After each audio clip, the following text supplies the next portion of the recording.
Hello, everyone. Welcome to the Veritas Forum. My name is Frank Ojuan. I'm coordinating the Africa networks at the University of Jyväskylä. Veritas Forum is a network that arranges academic discussion opportunities around life's big questions on university campuses and colleges around the country. The intention is to raise the gaze from everyday studies to the bigger questions in life in an open dialogue between different interlocutors.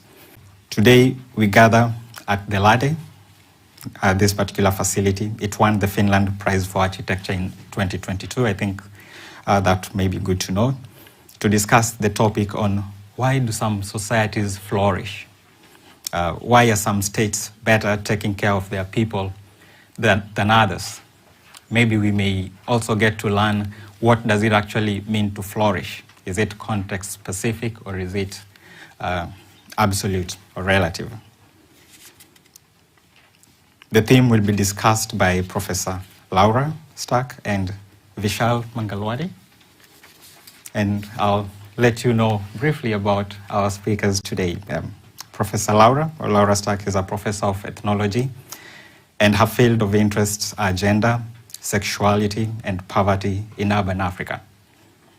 Using 230 interviews with mostly Muslim women, Laura studies poverty and gender in urban Tanzania, focusing on transactional sex, child marriage, and forced marriage, and how the labor of the poor is reproduced in the neoliberal city. Marriage under 18 is common in most of Africa. Many girls themselves want to marry young. Why? Social, economic, and cultural pressures together provide an explanation to this phenomenon. I think to get to know more about Laura's work, you can look her up and get to access some of her very good publications.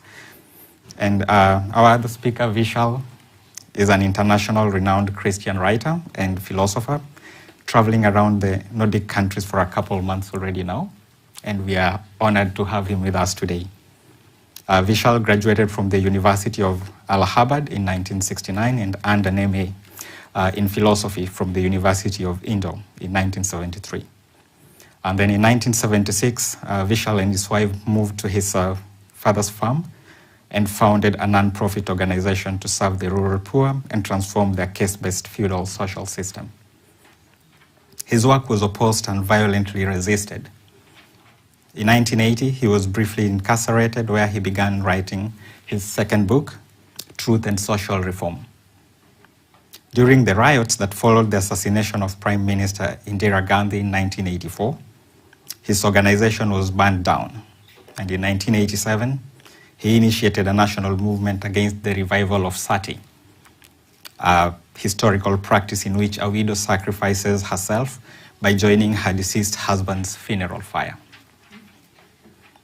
He's also written extensively, and some of his books are actually here. If you are interested, you could get a copy or buy a copy and on our way out. Yeah.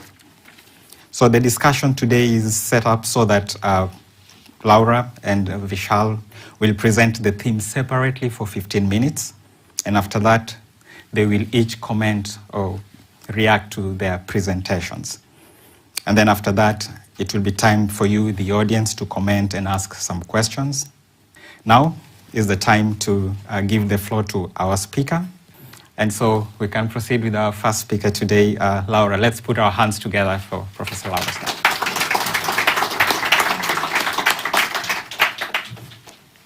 So I'll be standing today due to health problems, but don't worry about it. And okay, so do we have the slides in the back? Yeah, I'll just wait for them. Okay, so the title of my talk, just brief opening talk is Depletion, the Key to Understanding Global Poverty and Inequality, with a question mark. In 2018, news agencies around the world announced the report, How the World Profits from Africa, compiled by a team calling themselves Honest Accounts, backed by numerous organizations. The story they told was a sobering one. The world owes sub-Saharan Africa over $41 billion. Multinational corporations legally steal each year roughly $68 billion in dodged taxes by pretending they are really generating their wealth in tax havens. Yes, rich countries give Africa aid, but rich countries gain 3 times more than that by evading taxes.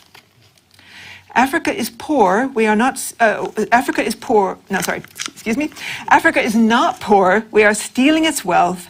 Has become an increasingly common catchphrase across global news websites. Africa is the continent with the most mineral resources in the world, but most of its people have not benefited from that wealth.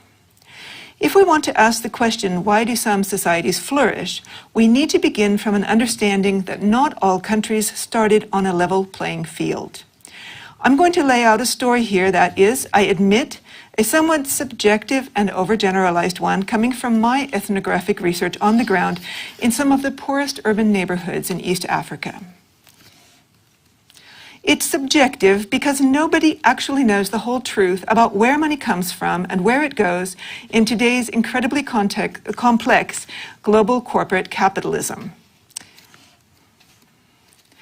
And so here's just a slide to show that how corporate capitalism appears to us as a series of fragmented interfaces. And so it's like the old tale of the elephant that when you have a blindfold and you're feeling the elephant, everybody guesses that it's something different because they're just seeing one part of it. And so it's very difficult for us to see what's happening in the whole. But let's go back a few centuries. In especially South America and Africa, European colonialism removed vast amounts of gold, silver, and human laborers through slavery, creating the plantation and mineral wealth used to start the industrial age in Europe and North America. Today, many countries are still actively siphoning wealth away from other societies. I propose that an umbrella term for this process could be depletion, a term that I borrowed from Rai et al. In 2014. Depletion is basically the same process as neocolonialism, but whereas neocolonialism evokes connotations of political dominance, I find that depletion better describes what is happening globally today. Massive amounts of wealth have been quietly shifted from the global south to the global north since the end of World War II. Depletion has at least 9 components. Economic restructuring, which we'll talk about in a moment, unequal exchange, which I'll define in a moment, high interest charged on poor countries' national debt, mineral and forestry extraction, land grabbing, often by corporations, that expel small-scale farmers from their land, cash cropping, overfishing, and especially tax evasion by multinational corporations. Unequal exchange, which was one of these components, very simply put, means that some economies are required to produce raw products that are cheap, such as lumber, palm oil, cotton, and coffee. But these countries are not able to process these raw materials so as to increase their value. These countries have frequently been forced to sell these raw materials at rock-bottom prices because many other countries have been forced to sell the same materials at the same time, so of course the price goes down.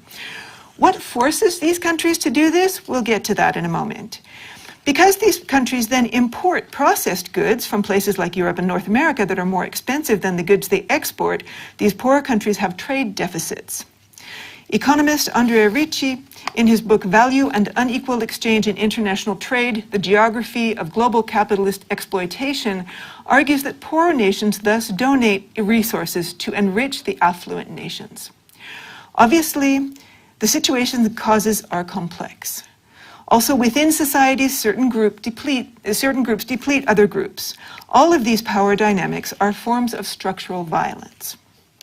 It can be argued that aid money from wealthy countries was never meant to solve poverty. Started at the end of the Second World War, aid was a way for the US, Great Britain, and France to keep or gain political allies against communism. Aid money serves to keep receiving countries dependent on wealthy countries and thus politically allied to them.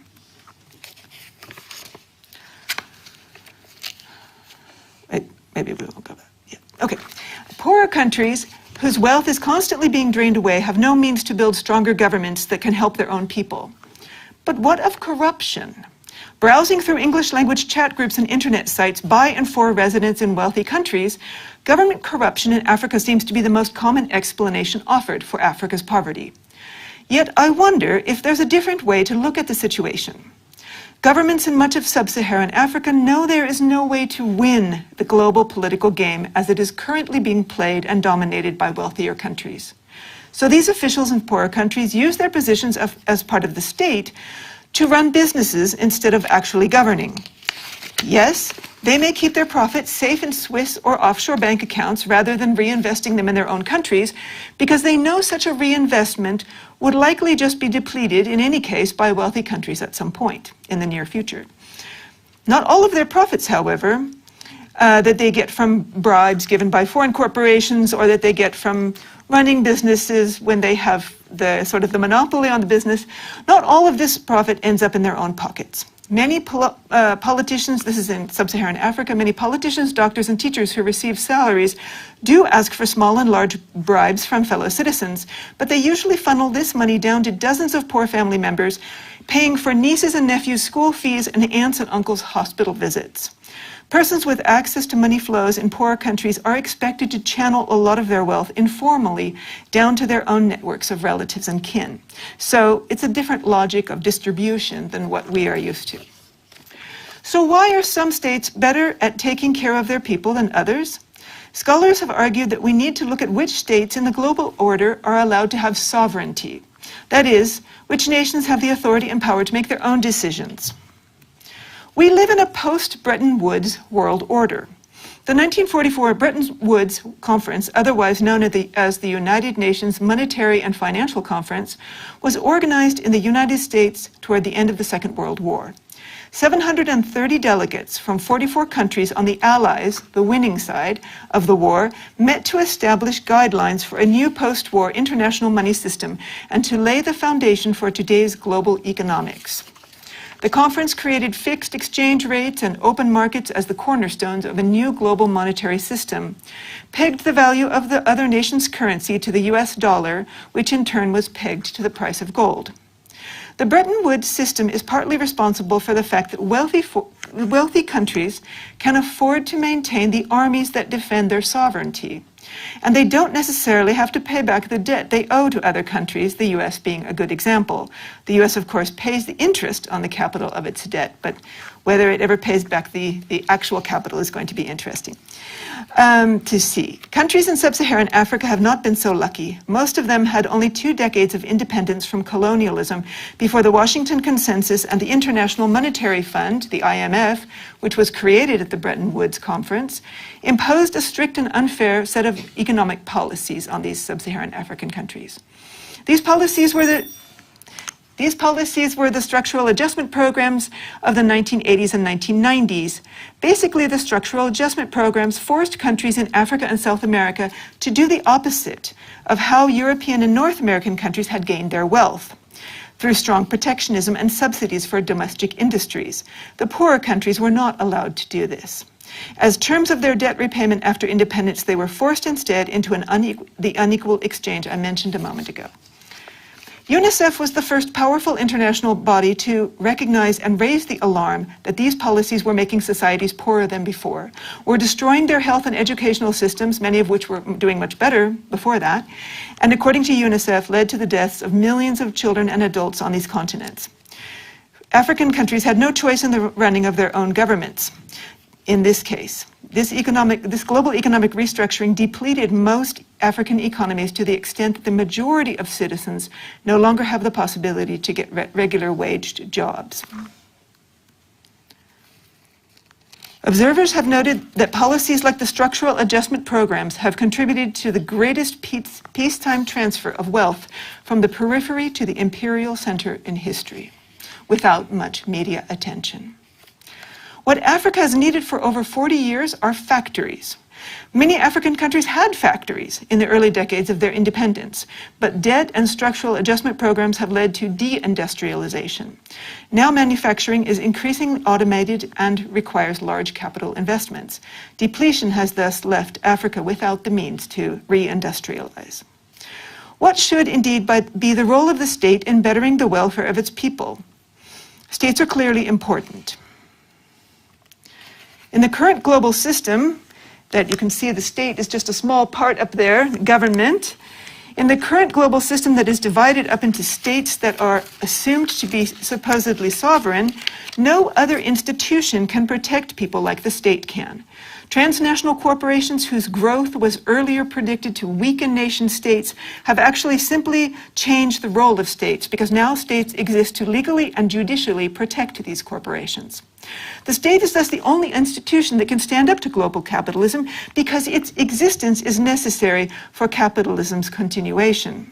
In balancing the needs of actual human citizens with those of corporations, which have legal rights like human individuals, states are just one part of the picture, but they are vital, not only for citizens' rights, but also for the continued reproduction of workers for capitalism through providing healthcare and education, as well as legislating parental leave and subsidizing daycare.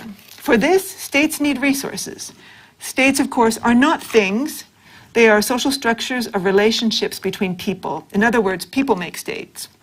The reality is complex, but states in the past have proven they can protect their citizens. It is important to create more discussion about inequalities within the global order and within societies and how these arise.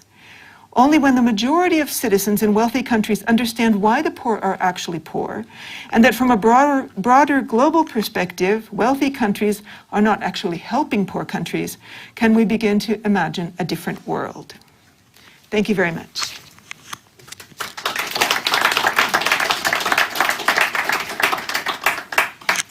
Thank you very much, Laura. And then we can have our next speaker, Vishal. Welcome to the stage. Let's put our hands together for Vishal, please. Thank you, Professor Stark, and thank you, Frank. Thank you for coming.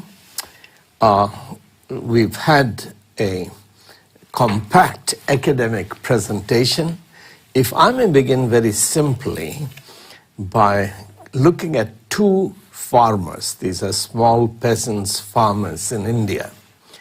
Let's say both have 1 hectare of plot with a little well in the middle.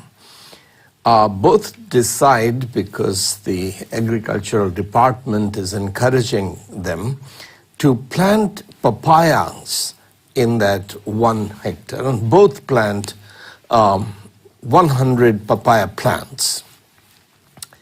So they have a level playing field.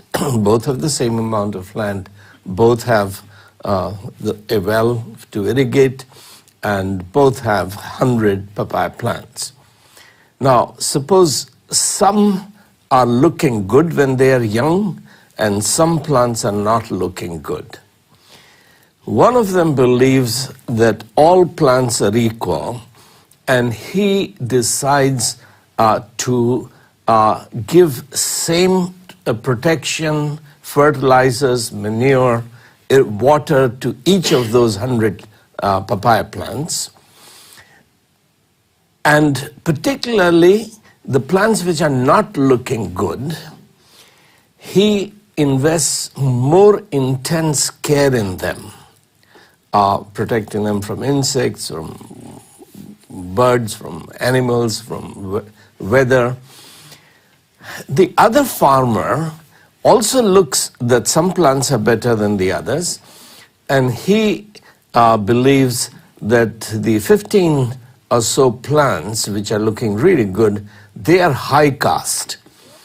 And the 85% which are not looking very good, they are low caste. So he said, I'm not going to pay attention to these low caste, I'm not going to give water or waste my fertilizers, manure, protection effort on those 85%. Well, which of the two farmers will flourish? Obviously the one who believes that all plants are equal, and those who are most in need get maximum attention and care. this explains the problem with a society such as India. It's very easy in the academic world to blame colonialism, neo-colonialism for the exploitation of the farmers. But the fact is that if a nation, if a people believe that 15% of the population is high caste and they should be educated, they should be given the best education, all the attention should be bestowed upon them, they are going to be poorer. The one who is paying maximum attention to the downtrodden, the weak, they are going to be the prosperous. And we do have some people here from Tamil Nadu, a state which has had very little national political power, which has become the best state in India, because this state, which has a lot of corruption, has stood up against the belief system that some castes are superior than other castes. My point that belief matters, not just institutions matter. This is what Max Weber, one of the fathers of modern sociology, was discovering. His father was a Lutheran, his mother was a Calvinist. He would spend one vacation with his father's side of the family, another vacation with the mother's side of the family, and as he's growing up, he began to notice that the mother's side of the family, not just the immediate family, but the whole Calvinist community was doing better than the Lutheran community, and the Lutherans were doing better than the Roman Catholics in Europe, and the Roman Catholics were doing better than the Orthodox, and the Orthodox back then, 100 years ago, were doing better than the Muslims and Hindus. A lot of information from India, economic information, was coming through the British East India Company, etc. And he began to believe that religious ideas make a difference. Belief matters. Values matter. Now, at this time, the Marxist materialistic perspective was developing in the academic institutions in the West, which believed, no, ideas, philosophies, faith, values, ethics, these are effects of economic relationships. Matter is primary, so Karl Marx, the Marxist worldview, that matter is primary reality. There is no God, there is no spirit, there is no truth. Material relationships, economic determinism, material relationships affect, produced your ideas, your faith, your values, because it is not that in the beginning there is an intelligent being, a creator who has a spiritual being who has created the material universe outside of it himself, that he has designed it, that material reality is a product of spiritual reality. But Marx reversed it, and most of the academic world in the West has found it convenient to believe that, yes, of course, God is irrelevant. Philosophy, religious, philosophical ideas are irrelevant. Let's look at the economic relationships which determine the outcome, whether a people will flourish or a people will be held, exploited, held in poverty. So the choice really before us is this Max Weber's perspective, which for 70, 80 years the Western universities had ignored, suppressed, condemned, that ideas, values, beliefs, they matter, they produce. look at North Korea and South Korea today. One nation which believes in freedom is flourishing with $51,000 per capita income. The other one, which does not believe in the freedom and dignity of every individual, has anywhere from 900 to maximum 1,500 per capita PPT, per person capital. The fact is that believing that individuals have inalienable or fundamental God-given rights to life, liberty, pursuit of happiness, including property, if neocolonialism is exploiting individuals and people, who does the wealth belong to? People or the state? Should the state or multinationals or international governments such as the United States, should they be looting individuals? So there are two issues: sovereignty of the nation and sovereignty of the individual. The accusation is the Marxist outlook actually believes that individuals should not be looted. But we must respect the property rights. What people create, they should own, they should be able to pass it on to their offspring. So what you inherit is yours, and you cannot be deprived of what is yours unjustly without the due process of law. So your wealth should belong to you. What you create or what you inherit is an inalienable right, because there is a command: you shall not steal. If this is God's command, then kings do not have, the state does not have the right to collectivize everybody's farm in Russia. That no, state will own the property, state will create the wealth, and you used to own this property, now you will become a laborer on this property because the land will belong to the state. So does the state have the right to take what is owned by what I inherited from my fathers and grandfathers, which they built up the farm and the irrigation system and the farmhouse, etc.? Is the command, you shall not steal, binding upon the state because my fundamental right or inalienable right to property or ownership of that comes from God? Or is it a gift from the state? Are my rights given to me by the state? What are these rights which we see are being violated?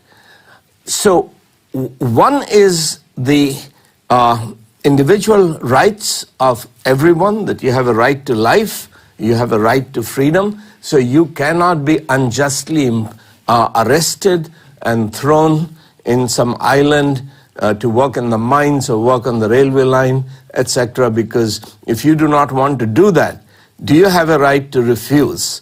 That no, I cannot be conscripted for a war because I have an inalienable right to freedom because by virtue of the fact that I'm made in God's image. So this concept of fundamental equality of everyone, fundamental rights which cannot be violated by the state, and then the international situation, which was the focus of Professor Stark's presentation. Does every state have a sovereignty? The fact is that in most of European history, starting with Alexander the Great, Europe did not believe in national sovereignty. The Greek city-states, Greece was never a nation. It was city-states. Alexander organized them into an empire and started building the Greek Empire. When it disintegrated, the Roman Empire took off, and then you had the Spanish and the Portuguese and the English and French and Russian and Swedish and Norwegians or Danish, and you were a victim, as we were a victim of British colonialism. You were a colony of Russia and Sweden, etc. Every group, empire in Europe wanted imperialism. What challenged this? So if sometimes America is working as an imperial power and not respecting the sovereignty and the rights of the nation, where does this idea that every nation should be sovereign and its sovereignty should be respected, including in the economic sphere, where do these ideas come from? There was in your neighborhood, all over Europe, the 30 years of intense religious wars between the Protestants and Catholics. And in 1648, there was the Peace of Westphalia, which is northwestern part of Germany, where the concept of nation state and sovereignty of the nation first entered into Europe. Netherlands, which was a Spanish colony, and the Dutch revolted against this colonialism, and then the Swiss Confederacy, two of them became the first sovereign nations in Europe, and then the idea of national sovereignty increased. During World War I, we heard of the 1944 economic agreement, but actually in 1940-41, the negotiations between Franklin Roosevelt and Winston Churchill. Churchill was an imperialistic prime minister. He believed in the validity and sanctity of British Empire, and but he knew that Churchill knew that he's losing to Hitler, he's losing to Germany, and he cannot win except with support from the USA. And it was Roosevelt who forced, throughout the Atlantic Charter, forced Churchill that, look, there is no difference between you and Hitler. Hitler has started capturing other nations, coveting other nations a few years ago. You have been ruling over 2/3 of the world, or 1/3 of the world for 150 years or so. If we help you defeat Germany, what will happen? Will you colonize Germany? So this principle that after World War II, nobody will colonize anyone. All the colonies, including in Africa, will be given sovereignty, even if they don't understand that sovereignty doesn't mean dictatorship of the president. Sovereignty of the nation state exists to support and defend the rights of the individual, because it is the individual who is made in God's image and endowed with inalienable rights to life, liberty, pursuit of happiness, etc. So these philosophical ideas which have been revealed to us, they are the ones that explain the difference between poverty and prosperity. I will pick up the themes after hearing the response. Thank you.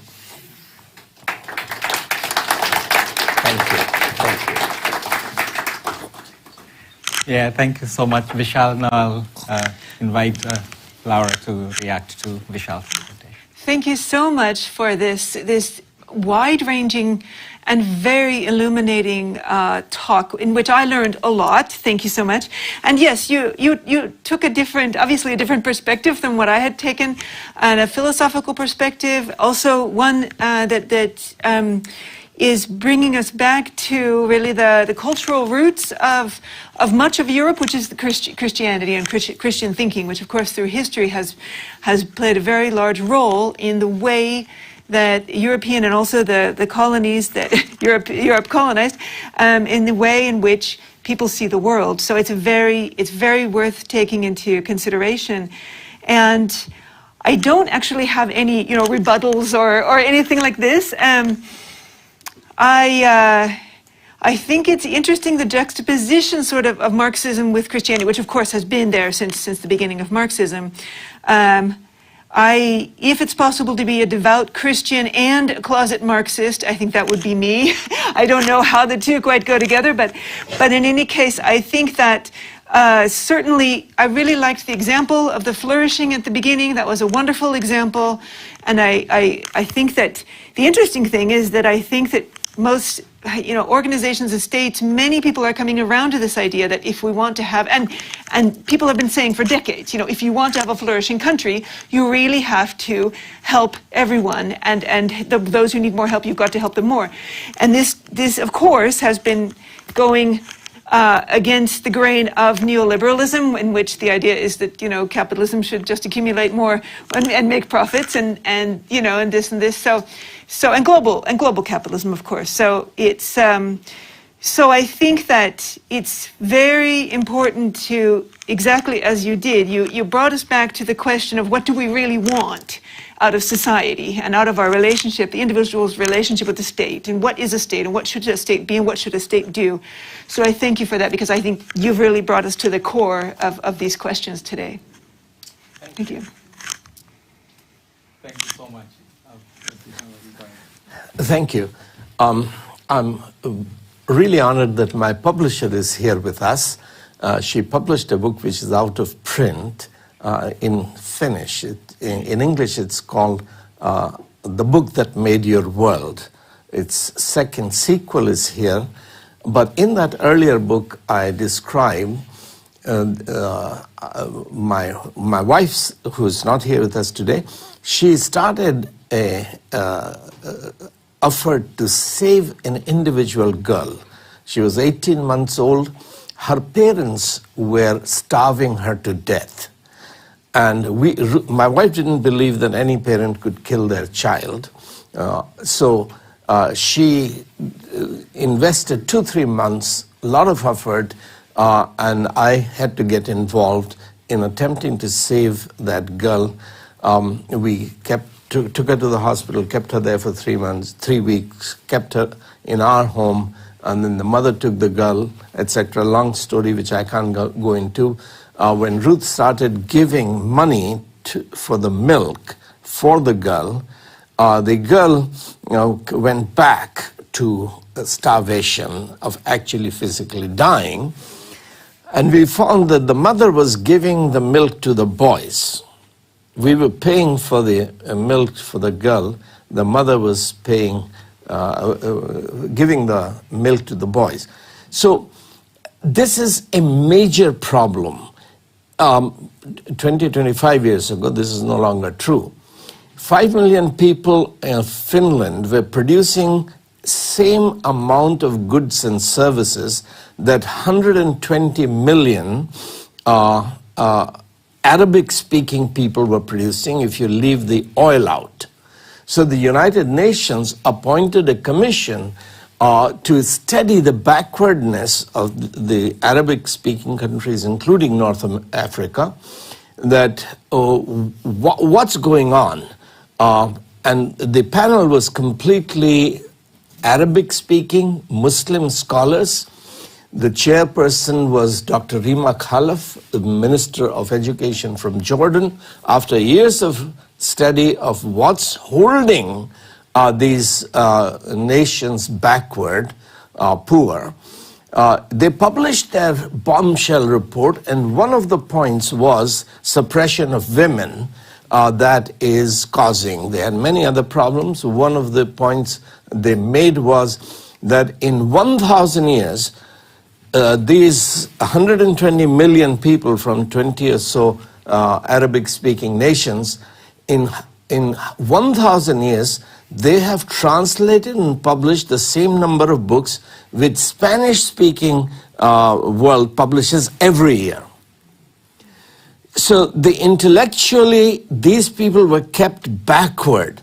The true wealth of the nation is not in the minerals, in the oil, the gold, the silver, what is precious, more precious than rubies and diamonds, is in the hearts and minds of every individual. So my wife and I got involved to save this girl because her parents were killing her. They thought she's a liability. They already have an older daughter who can cook, clean, look after the sibling, the boys. They don't need a second daughter who is a liability. We believe that this second daughter is valuable. She could actually bring the whole family out of poverty. She can bring the whole village, the whole state out of poverty if we invest in her. The true wealth of a nation is in the heart and mind of people. Not every society. One reason Finland has flourished as it has is because you have people like Maria who take my book and translate. They don't do that in the Arab-speaking world. So you are this discussion and debate where the ideas are free to be debated, accepted or rejected or modified. This intellectual process which opens up the minds of the people is very important. Thank you so much. And I think you can remain standing sure. Because very soon we'll be inviting questions from the audience. But maybe my own reflections also just sure. Listening to the academic perspective as well as the very philosophical perspective is there's quite this shifting of goalposts when we are in pursuit of flourishing or whatever that may be. And that is making the societies that are in a state of being or that are not flourishing yet to have an endless pursuit for an elusive socioeconomic and political breakthrough that can create an impact at scale. And what I mean by that is I get the sense that whatever we are setting out to pursue in order to then transform and reform societies to start flourishing keeps shifting. That when you go, for example, education has been promoted as one avenue for achieving the breakthrough. But now when you look at societies where people actually are now more educated, then there are actually no opportunities for them to work over time, because then so many people have saturated the market with their education and they're qualified, but then the opportunities are meager. But also in the process, they have left the backbone of the economic activities that they're involved in, so that if it's an agricultural society, many upcoming generations then deviate from that backbone of the economic activity. And what that means basically, then everybody floods another space which is not, at least not proven to be providing that economic backbone at scale. And that creates this whole cycle of then many people struggling in a smaller space for meager resources and leaving an opportunity that might actually be existing had the investment been that let's strengthen the strengths, the economic strengths that we have, so that if agriculture is the strength of a particular society, they could invest in churning out through the education system better or advanced farmers that have better yields and that could export those yields. But then the transformation is more that people are then driven towards education and in pursuit of the white-collar jobs. And then that creates quite a cycle that then we have so many people stuck in a big box that has very little opportunity. And then tokenism comes into play and several other factors. But I think those are some of the things that come to my mind already now, but I'll then give it to the audience to raise some of their questions and comments. So if anyone is having a question, please raise your hand, and one of our colleagues will give you a microphone.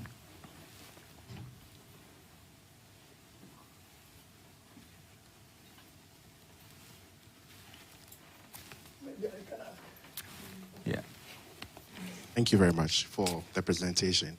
Laura, this is to you. I just wanted to understand if you were distinguishing depletion from neoliberalism, or it's a subsection of it. Because then if you look at neoliberalism as a political thing, but depletion being maybe an economic thing, they work together. So I wanted to understand if you are distinguishing the two, or you are categorizing it under neoliberalism. And maybe my second question would be, you talk about the different logics of distribution, where in sub-Saharan Africa, the example you give is a politician gets the money, gets the kickback, goes home, gives money to the poor. But I'm also looking at it at a global level, where we say wealthy countries should give maybe 1% of their GDP to the poor people. Is it not also the situation where we take in a lot of money, bring it to the wealthy countries, and then they also become the Africa who is, they also become the uncle in Africa who is also giving a bit to this one. I wanted to hear your reflections on that. Thank you. Thank you. That's a really interesting idea. And to the first question of how, yes, I do distinguish neoliberalism as more of an ideology from depletion, which I see as a material process, but they are absolutely linked, because they're the neoliberalism, although now there's a lot of people who are contesting and saying that now new things are happening. It's not neoliberalism anymore. It's other things. Well, the financial world has kind of, and the technology, the tech world, and the wealth that's coming from the tech world is also kind of changing that a little bit. But yes, I see them as different. What I do see as similar to depletion is neocolonialism. So I do see that those is almost the same thing, except that I would see that because neocolonialism has the kind of political dominance element. For example, if the U.S. has its military stationed, in Ghana, and so that kind of looking around at the oil that's nearby. And that would be, more maybe neocolonialism, because you've got actually military force kind of watching it to make sure that all the U.S.'s economic interests are protected. But then depletion would be all of those 8 and probably more processes that I showed, and it just kind of the umbrella, it would be like the umbrella term for all of those processes happening, and them being economic, although they of course are driven by politics. And your second question about the kind of trickle-down distribution.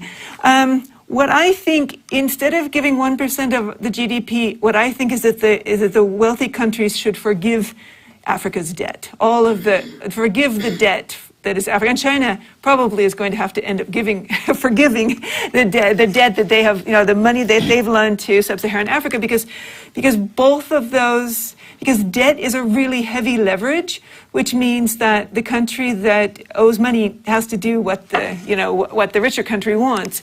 And I really think that we're not going to get anywhere unless that debt is forgiven. One of the reasons that African countries had to take so much debt is because of the different oil crises and things like that, which they didn't, cause. I mean, it was a global thing. And so there's a lot of, and actually the International Monetary Fund really pushed, debt. Take this loan, and then, take more loan to pay off your interest and more loans. And so I think that would be my saying is a first step is forgive the debt and just erase it. And let's start from the new, because there's no way that most countries in Africa can really compete at the same playing level as long as they have this huge burden of debt, which is really being, high interest rates and all the stuff that has to be paid back to the International Monetary Fund, which was set up, in my view, to watch over the interest of the wealthy countries. So that would be my answer. So in terms of the uncle, yes, unfortunately, I think there is always going to be this dependence relationship, and this, as long as there's inequality, which of course there always has been in society. Human societies seem to be by default unequal, but that doesn't mean that we shouldn't, question that, criticize that, and try to change it. Yeah. Thank you. I think we had another question here. Yeah, thank you, Laura and Vishal. I was just thinking you have answered one of my questions. Is what is the answer? What is the solution? Actually, I always was the bottom line. How we can really flourish all societies together. So you have already answered about that thing. But also we can't continues to blame about the colonialism, because India has been also colonized, but it has come back very fast. And also some time back, I was in one Christian big conference in Keru. So there was one, we had India hut. I'm a pastor actually here at church. So this man he's a British man, came to me and he said, forgive us, we did wrong to your country. I said, but you guys also gave us so good actually. We have all the structures, a lot of schools, hospitals, education system, what we got it also from the Britishers also. So it's not only the one side of the coin. We have to see a broader picture. So I'm not only always blame the history that was the black. I think we have to come up out of that and start looking the new and take. Like I was very happy what Vishal was talking about it, that it's the people, they are the real, that we have to start really respecting their creation of God. So when we have start thinking in that way, I think we can flourish together. So that's one thing I was thinking about it. Yeah. So not a question, but you have answered that question. But I was also thinking about the Dambisha Moy's book, Dead Aid. Yes, yes. Yeah, the aid has done much harm than doing good. Yeah. So can we continue? The question, now I remember. The question is, do we continue to give the aids to the poor nations? Is it the solution? So that is one question here. Yeah, the aid question is a really, I'll start with that one first. Really, I'm not an expert on aid, but my understanding is that now it's so intertwined with, I'm talking about now the countries in the African subcontinent, it's so intertwined with everything because politicians have been using aid money. I mean, as long as aid money is the biggest, I think what Dambisa Moyo is saying is that one thing is that as long as aid money is flowing in, you don't actually have to build a middle class in your country. You don't have to actually have taxpayers. You know, if there's no aid, you've got to get your money from taxes, as you know, whether it's stealing the money, but you've got to get it. But if you get aid, and you just don't have to have a middle class. You don't care about that anybody's flourishing enough to help pay taxes. So there's a lot of problems, but kind of undoing aid now is Dambisa Moyo herself was suggesting a kind of like percentage, you know, kind of slow stepping down from aid, and I agree with that. And one of the things that, I'm not an expert on colonialism either, but my understanding, of course, is that the whole colonial situation and relationship was very different in South Asia than it was in Latin America or Africa. Perhaps because there were the princely states and in India who had a lot of power, they had armies, they had a lot of wealth, whereas that was it wasn't quite what the British were encountering necessarily on the African continent at that time. Or in the South America and Central America, so that the amount of exploitation, I think that, and then not just Britain, but of course France and especially the King of Belgium, you know, is the worst example in the Congo. So what, you know, they were able to kind of do more exploitation, send the African slaves to, for example, Central America and the Caribbean, where the conditions were horrific for producing sugar and things like that. So I would say that, South Asia's situation is a little different, and I'm not a historian, but I think you make a good point that we can't just generalize about colonialism, and that certainly some good was done. Sometimes I think about the good, and I'm not sure when I'm in Tanzania, I'm looking around, but certainly, well, in Tanzania, it really just, it helps a kind of an elite group of Tanzanians, and they were the ones who were able to step into the shoes of the British when the British left, and of course the Germans had been there before. So it's a very complex issue, but I'm glad you raised it. Thank you. I actually wish to ask you the same. Do you first agree with the pastor on the comeback of the Indians from colonialism, and also what are your reflections or thoughts on aid? Thank you. I have actually written 3 books on British colonialism in India, and I totally agree that if you watch a Tarzan movie, especially the last Tarzan movie, you will see the horrible Belgium colonialism in Congo. The movie is showing how bad it was, but that's a movie, so overplaying some things, but that's true. The important point, whether the aid should continue or not continue, to help people understand why Finland developed the way it developed. That's the aid to give the secret of your success. When you give the fruit of your success, money, that's the fruit of your success. You're not giving the secret of your success. So for 300 years, every Lutheran, every child had to memorize a short catechism to be confirmed, and pastors had to study large catechism which Luther wrote. The short catechism was, "You shall not steal." Large catechism explained what that meant. And Luther is saying in the large catechism, what that means is, you hire a maid to look after your child, your cow, your garden, and a few weeks after you hired the maid, the cow is giving less milk, children are more sick. Luther said that maid is a thief. She is stealing. She's taking money to do something which she is not doing. You hire a roofer because your roof is leaking, and he fixes the roof, takes the money, and then it starts to snow and rain and the roof begins to leak again. That roofer is stealing. He's a thief. Luther goes on to say a pastor who does not buy books is a thief. He's stealing because he's taking salary to feed the lamb, feed the sheep. He's not even cooking the food. When he buys a book, reads it, understands, then he's able to teach. He is able to feed the sheep, feed the lamb. So what that catechism is doing is bringing the work ethic. You shall not steal, you shall not covet means you shall create. Finland, which does not have a lot of natural resources, becomes a creative people because the soul of the nation has been shaped by the command, you shall not covet. Now, secular university has turned this upside down on its head, reflected in Wall Street, the movie Wall Street by Oliver Stone and Michael Douglas, where the famous speech was given by Gordon Gekko. Greed is good. Capitalism is greed. You shall covet.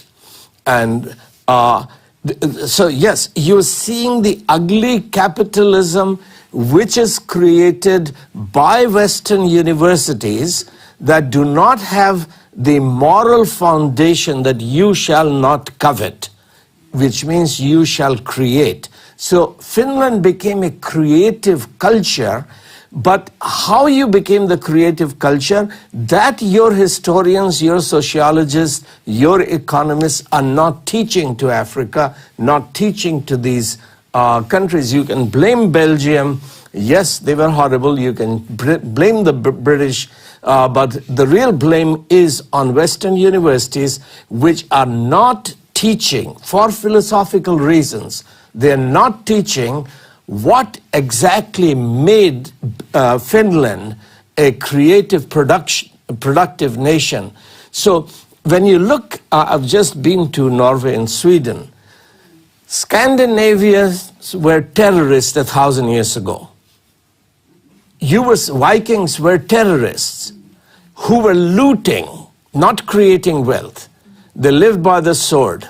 They were skillful shipbuilders, navigators, etc. That's true. They had tremendous military prowess.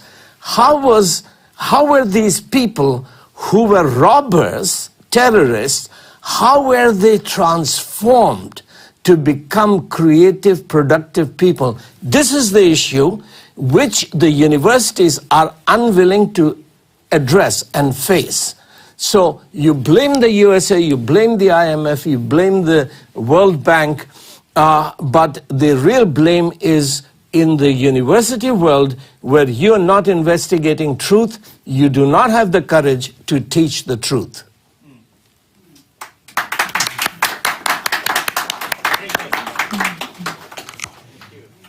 Any other question?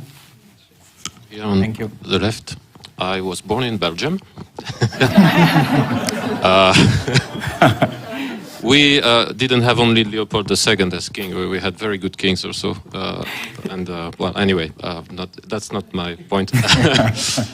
You actually began to answer what I was wanted to ask by this opposing this capitalism versus Marxism. I would like to hear it a bit more about that, because in history, what I would call old-style capitalism, that is undergirded by Christian values as it was in the past, where people had freedom to trade and to produce and trade, has lifted nations out of poverty, such as Switzerland, Netherlands, Britain, even the first pilgrims in America were very poor, and yet these societies flourished. And then on the other hand, we have now more than 100 years of historical records on the impact of Marxism, which have not produced the wealth and just societies as Marxism was promising. And we have currently the example of Venezuela, which is collapsing in spite of having actually the total opposite of Finland, that is enormous resources, naturally speaking. So yeah, I would like just to hear you comment on that. These two ideologies, one and again, I really want to say, not neoliberalism, capitalism, like not undergirded by Christianity, which ends up in greed is good, but really that old-style capitalism, which historically is undeniable, has produced flourishing societies versus, to me it seems, historically speaking, Marxism has not delivered at all. So if both of you, but you've already commented, so I'm not sure it's going to be much more to say. But anyway, maybe just launching the ball there. You can start, Laura, and then. Thank you for that insightful comment. And I'm not an expert on Marxism. What I'd like to say first is that actually I start to see a connection between all the threads that we're talking about. So when I talk about depletion, the other side of depletion is that greed is good, because somebody's depleting and they're taking their resources for themselves because they're greedy. And that is the opposite of creativity, of creation. So I think that's really, I think that it kind of ties what we're saying together. Absolutely, I agree that Marxism has not turned out to be a very good ideology to base your state on, and then it turns out it's always captured by the elite, it seems to be, and the elites are, and it could be, as you mentioned with Venezuela's resources, one thing that Finland might have had going for it was it did not have the resource curse that we see. For example, this idea came, I think, out of countries in the African continent. Those that have oil, those that have gold, they are, everybody wants their oil and gold. And so then there's more violence, and there's more U.S. building military bases there, and there are a lot more, and the people don't get the wealth. But when there's not a lot of wealth, Finland did have, they were very lucky to have in 1870s the lumber boom, so that suddenly the wood was needed for shipbuilding. And what was really useful, I really like how you described the Finnish history, and what I think also, because I've studied Finnish history in the 1860s and 70s especially, what was really useful, the lumber boom, is that you didn't have a bunch of just elite owning the trees and the land. Finnish farmers owned their own trees. They owned their own land with the trees. And so they could sell the trees for their own profit. And that was the money in the 1870s that allowed, for the first time, Finnish-speaking farmers to send their sons to school, because they hadn't had the money before. The schools had been mostly Swedish-speaking. The very first Finnish-speaking school, if I remember, was in 1857, if I'm not mistaken. But in any case, to actually let your children learn in their own native language, which 90% of the inhabitants of Finland were Finnish-speaking.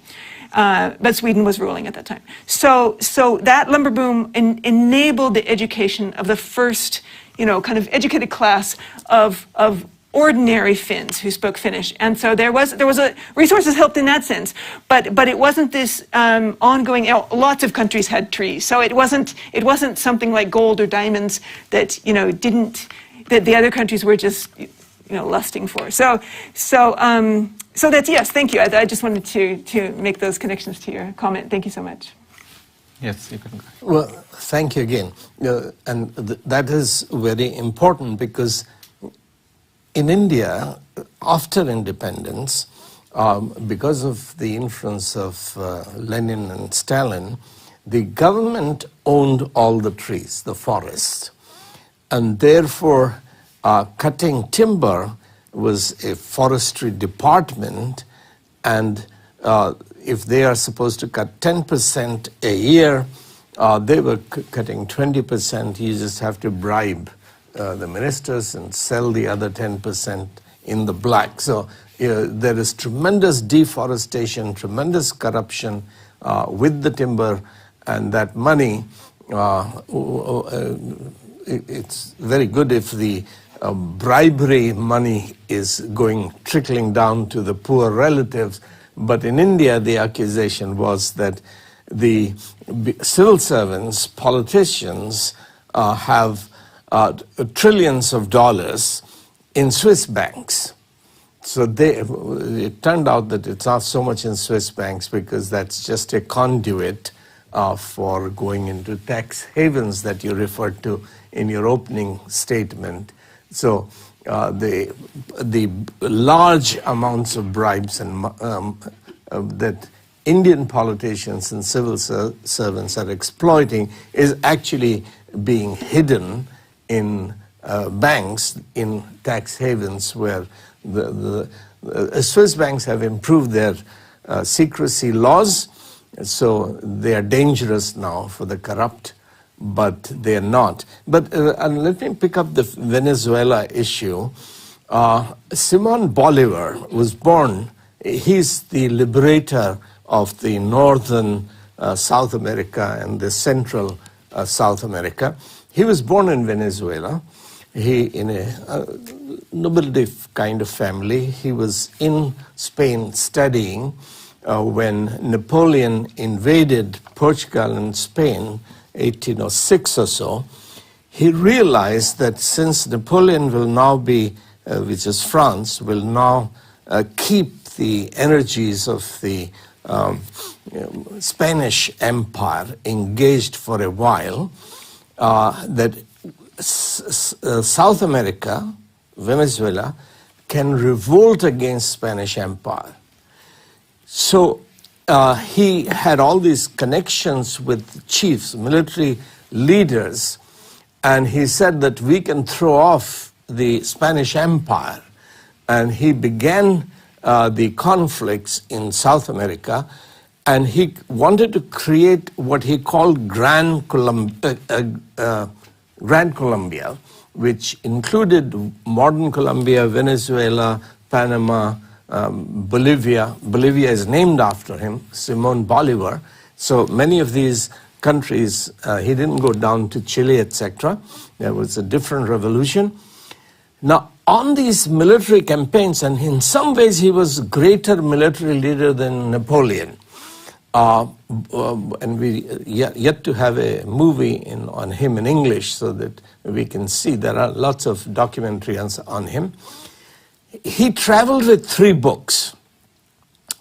He realized that if Gran Colombia, South America, Spanish-speaking South America, has to be transformed, overthrowing the Spanish is one problem.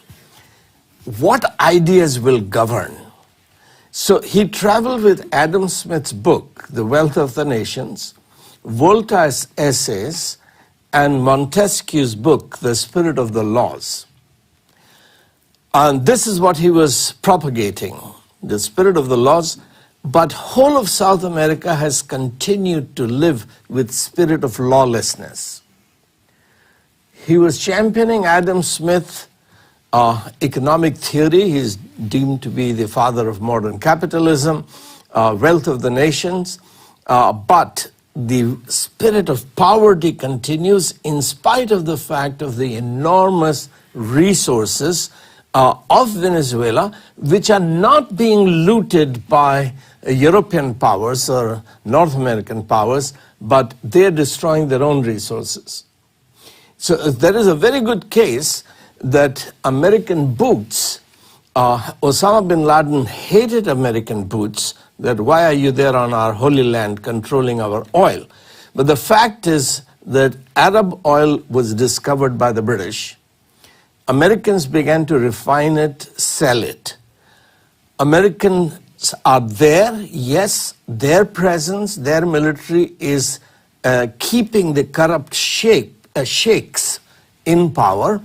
But if the American boots were not there, American military was not there to secure the flow of that oil, even you will not have sufficient oil. And Osama bin Laden and Baghdadi, Ibrahim Baghdadi, they will burn those oil wells in an attempt to kill the sheikhs. So it's simplistic to blame neocolonialism that the American soldiers and armies are protecting these oils. The fact is that the capitalism which Adam Smith described in Wealth of the Nations, he was systematizing and secularizing, because by his time, it was published in 1776, by his time, the philosophy of common sense had taken hold of Scottish Enlightenment. Adam Smith was Scottish, and Thomas Reid was a Scottish philosopher who had taught common sense. And they thought that common sense could create a capitalistic success. Whereas 100 years before Adam Smith, John Lilburn had expounded the Gospels, that it was Jesus who taught that you have 5 talents, you turn these 5 talents into 10 talents, you are a good steward, that's true spirituality, God will bless you with leadership of 10 cities. To take seed, multiply that seed 30-fold, 60-fold, 100-fold. These are parables of Jesus, which John Lilburn, the tract who used to write tract, he had expounded this.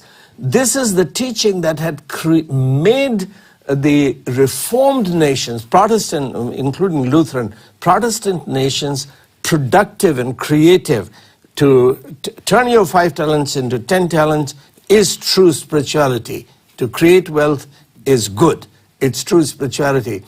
So Adam Smith was only looking at what the Bible had already done in transforming the economy, including of Scandinavian countries, that don't go out to loot, you create, you multiply, because this is what God wants you. You are His image, He's the creator, you are a creative being, create your own culture, don't covet your neighbor's culture.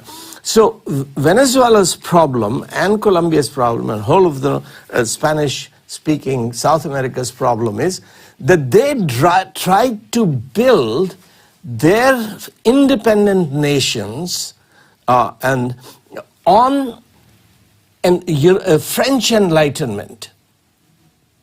Voltaire, in his essays, is studying what made England superior to France. He was French, he had to be in exile, he's in Britain, he's studying why is Britain succeeding while France is failing. But and he studies Methodist revival, Anglicanism, etc.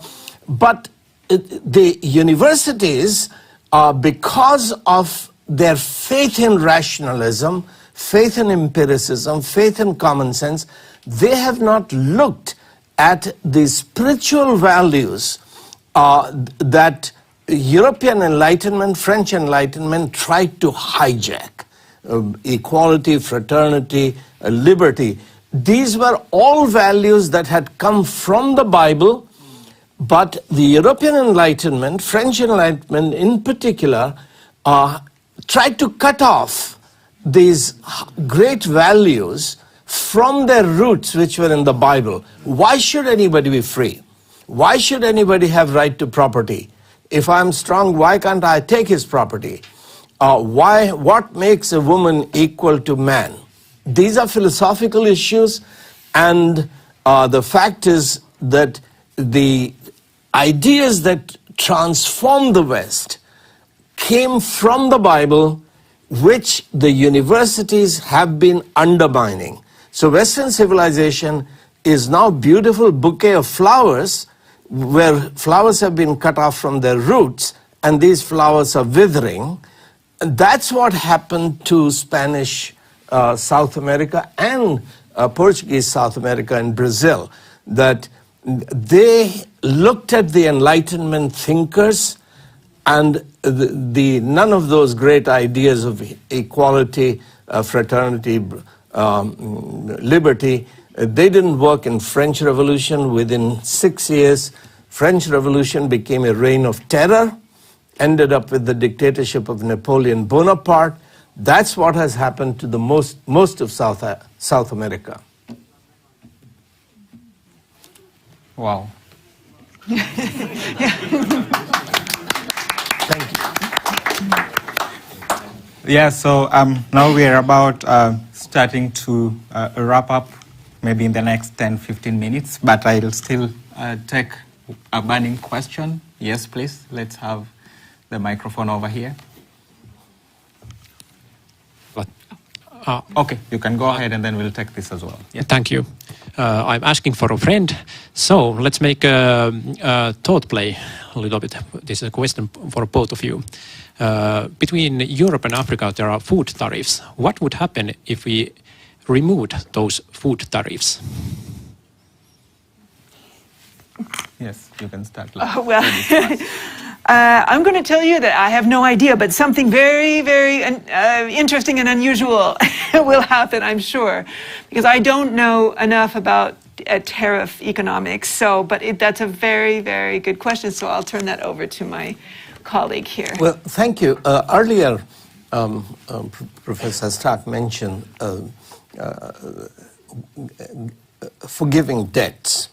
Now, that's a principle from Leviticus 25, that every seventh year, the debts will be forgiven, slaves will be free.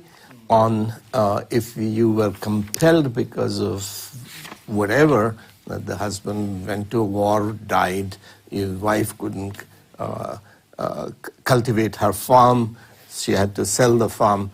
Every 25th year, the year of Jubilee, the land will come back, all the debts will be forgiven. So how does that apply today is a complicated issue, but in principle, the next generation being given a level playing field, that you can all start afresh, that would be an option worth considering. And because as the international economic relationships stand today, you are right that America is not going to be able to repay its debt. My fear is that America will thrust a third world war. America doesn't have to start the third world war.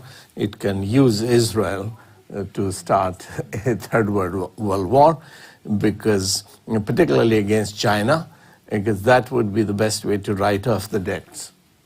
And because this whole idea that greed is good and you just print money when you don't have anything to back up that wealth.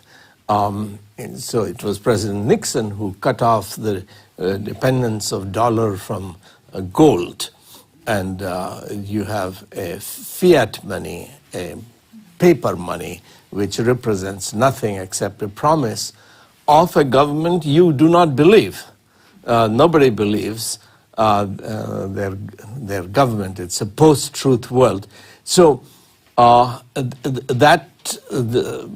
issue about, not directly on the food tariff, The fact is that some countries cannot produce enough food for themselves.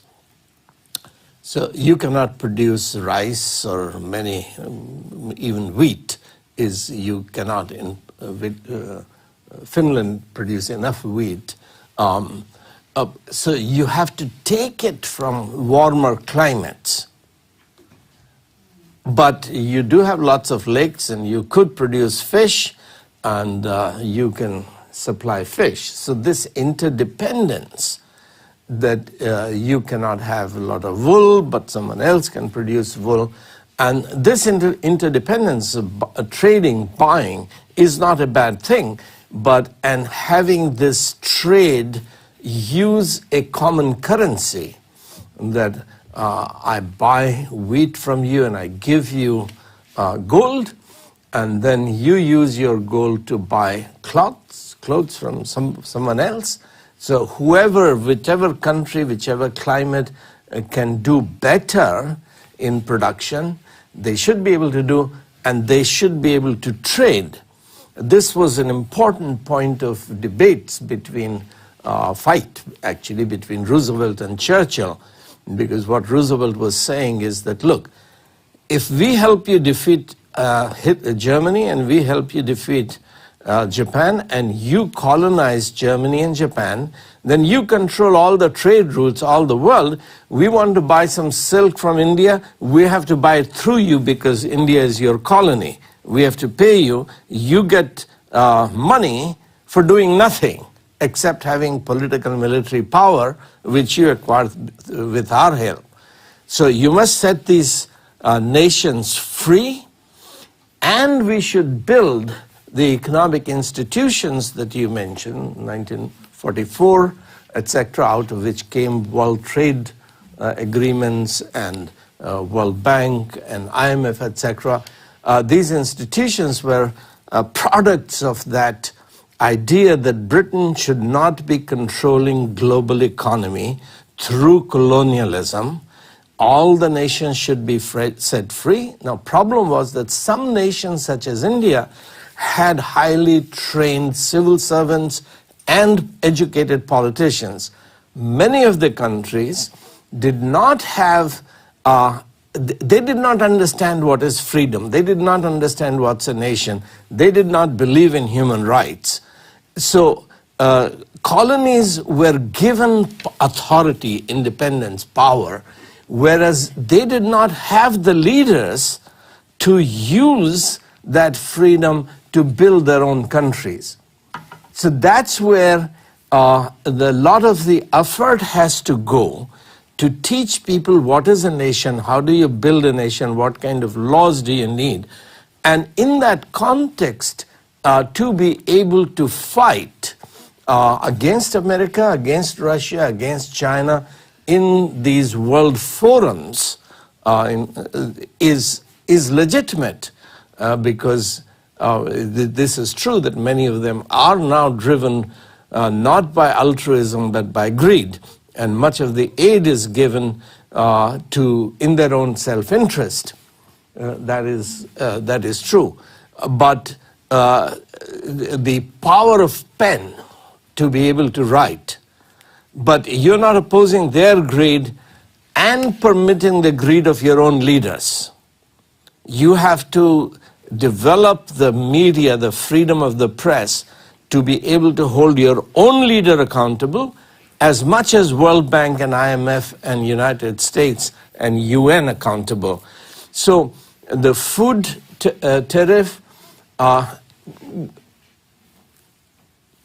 it's understandable if somebody is able to sell you very cheap wheat and you decide that no, we do not want to be totally dependent on other nations. Our wheat is more expensive, but we do want to support our own farmers. Therefore, we will tax the wheat which is coming from outside, so that it can still come, but our farmers should be able to compete with other farmers. So I can see some of the nations which are very cold climate, Japan or other nations, protecting some of their own farmers and productivity, because to be completely vulnerable and dependent upon other nations in a fallen world could be a bigger problem. So yes, if you let the free food come freely, you destroy your own agriculture, horticulture, and then trouble comes and you are in big trouble. So we have to, each case has to be individually studied. That's why Parliament exists, that's why scholarship exists, that we do a detailed research, and the university researchers advise the government, Parliament, to make wise decisions about each item. And the balance of prudence and self-interest and altruism, these balances have to be maintained. Thank you, and we can take the final question from... Yes, hi. My name is Ulrich Schneeweis. I'm from Germany, so neighbor to Belgium, amongst the best of looting Africa. If we were to take Africa seriously again now, and if you were both called to the ministry of Finland tomorrow to Helsinki to consult the new government on what measures should we take to help Africa, because clearly neither Belgium nor Germany seem to be able to have the right answers right now. That's, at least I can't observe any right answers. What would you recommend then to your government? And if I understood you at the beginning correctly, then you are a Christian with an economic idea of a stronger state. So would you recommend the state to help Africa? Would you recommend the church to go and help Africa? And what would be those recommendations that you would be giving them? Since we live in a representative democracy, I mean, democracy to some extent, all of us have lived, not all of you, but many of us. So the first thing that I would recommend is that there is more media,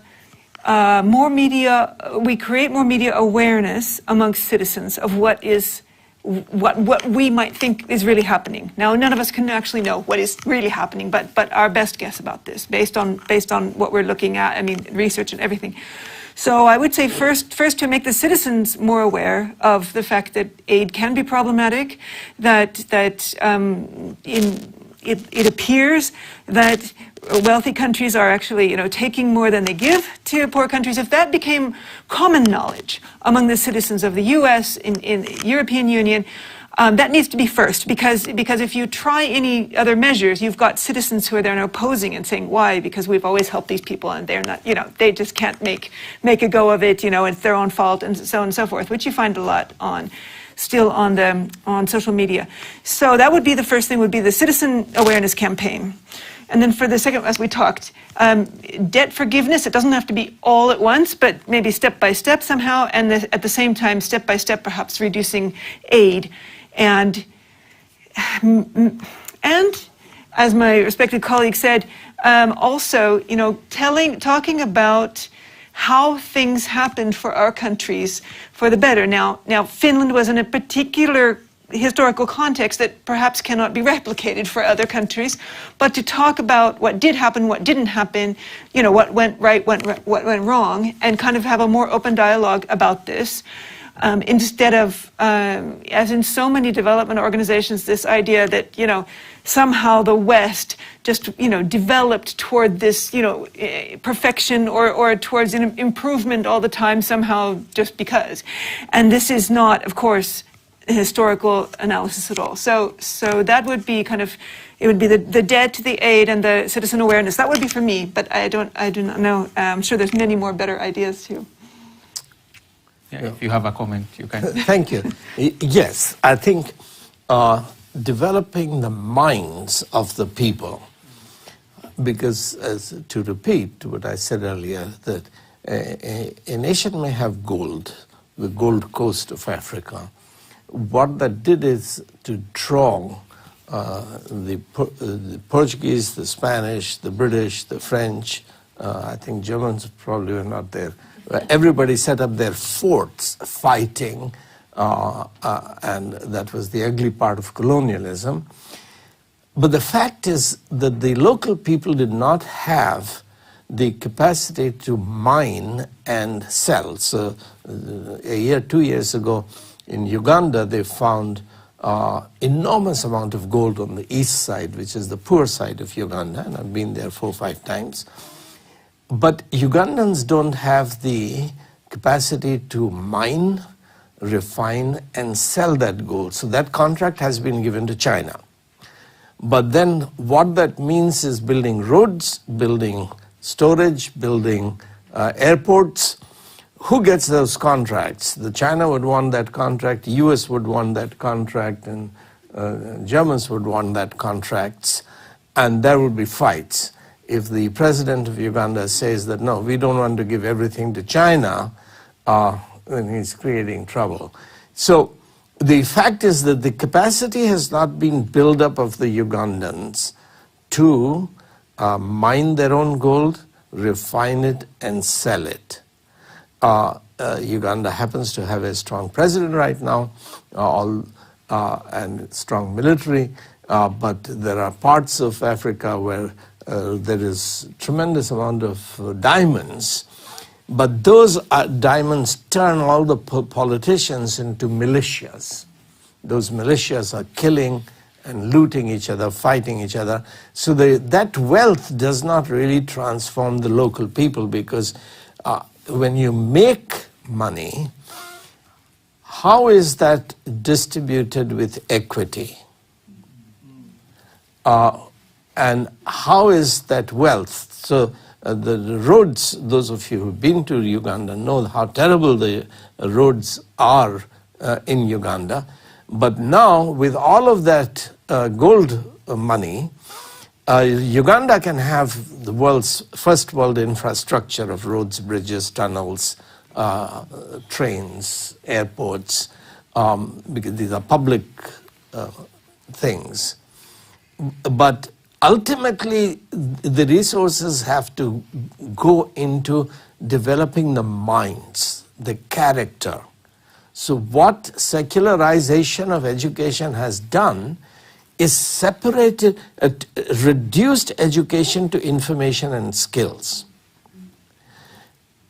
Education must be truth, wisdom, virtue, character.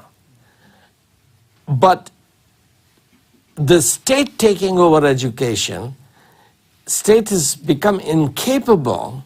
Many of these world bodies, the global bodies that we accused, what they're doing is using their aid power to enforce their ideological beliefs. Some of them are so learned, like the justices of the Supreme Court, they cannot define what a woman is. You don't know what gender is. If you don't know what is a woman, what is gender, you can't know what is love, what is marriage, what is family. You're destroying your own families. Your women do not want to marry the boys they love, and they don't want to have children. You have destroyed your own moral foundations for family, and you insist that we want to present, our aid will come if you accept our blindness. We don't know how to define a woman, and you must not define a woman, and etc. The gender confusion today. So the West is intellectually lost, but it still has the best universities, best educational system. It can teach research, it can teach information, it can teach skills, how to make very good robots. It cannot teach how to be a good child, how to be respect your parents, how to be a good lover, how to be a good husband or a wife and a good parent.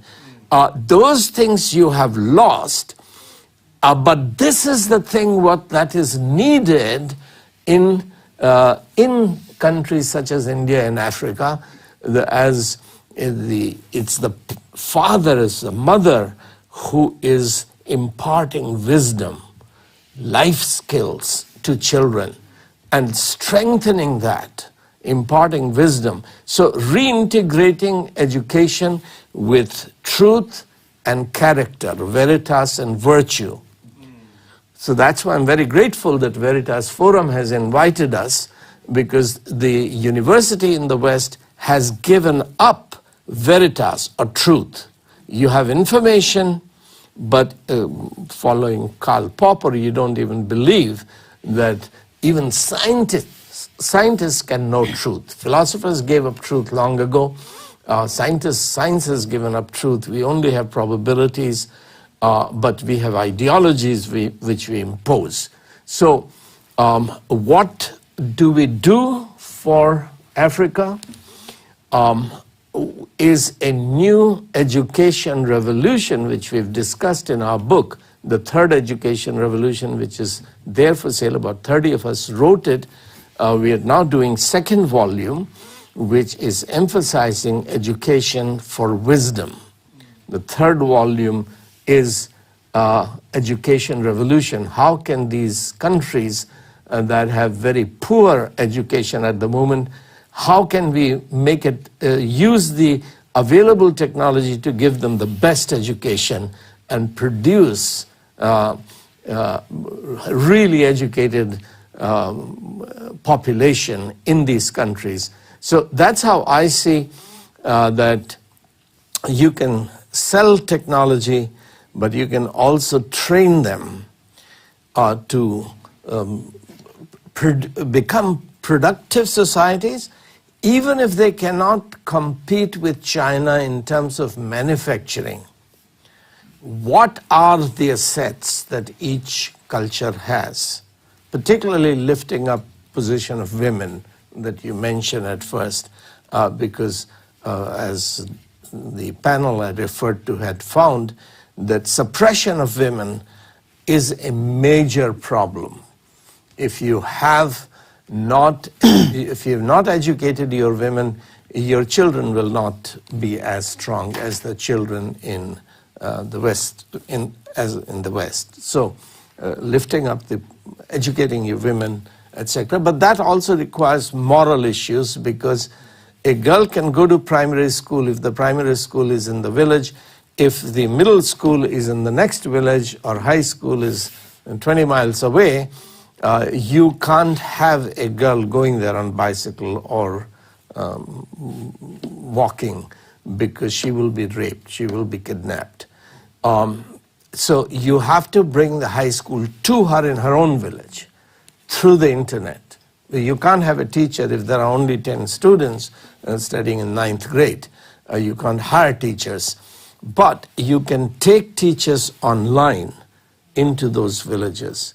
So taking the world's best education to the poorest and making it affordable is my prescription.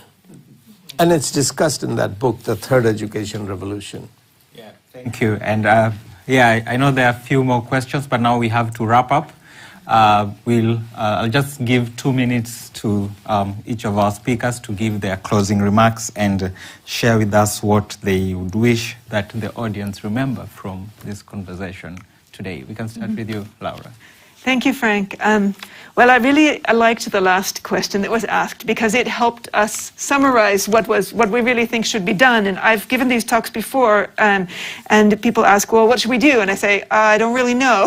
But now I feel that with this one, we've come out with some more concrete ideas, possible ideas, just throwing that out there. And that's maybe what I hope that the audience would be left with. I mean, if you believe the things that we've talked about, you don't have to believe them. These are, for example, what I said is just my subjective knowledge. It's not complete. It's not, someone else could argue against me, but and they would be perfectly within their rights and probably quite accurate and everything. So, but the point is that if just to be left with these kind of ideas of what we could do, and kind of pursue that forward, I think that's what I would like to leave the audience with. Thank you so much, Laura. And yes. Thank you, Madam. You are most gracious and open for a free dialogue. That is university, that is what Parliament is supposed to be, for us to share our opinions and disagree with each other to arrive at wise conclusions.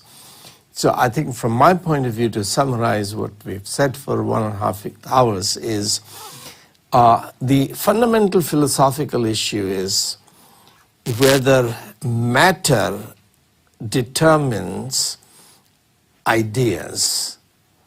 This was Marxist idea that economic determinism, that material realities, economic realities determine philosophical ideas, moral ideas, ethical principles, or do ideas create culture?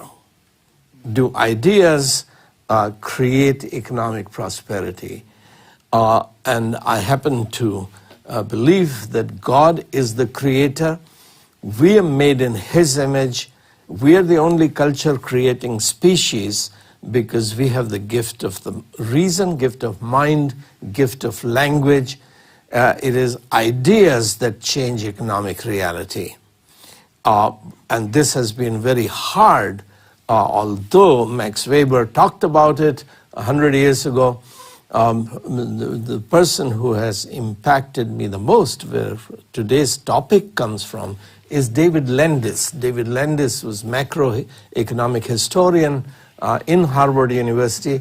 His book is called The Wealth and Poverty of the Nation. Adam Smith was Wealth of the Nation. David Landis's book is Wealth and Poverty of the Nation, and his subtitle is what we have today, Why Some Are So Poor and Some So Rich. And he challenged his own academic fraternity, which had been ridiculing Max Weber by saying Adam Smith was right, that it is ideas.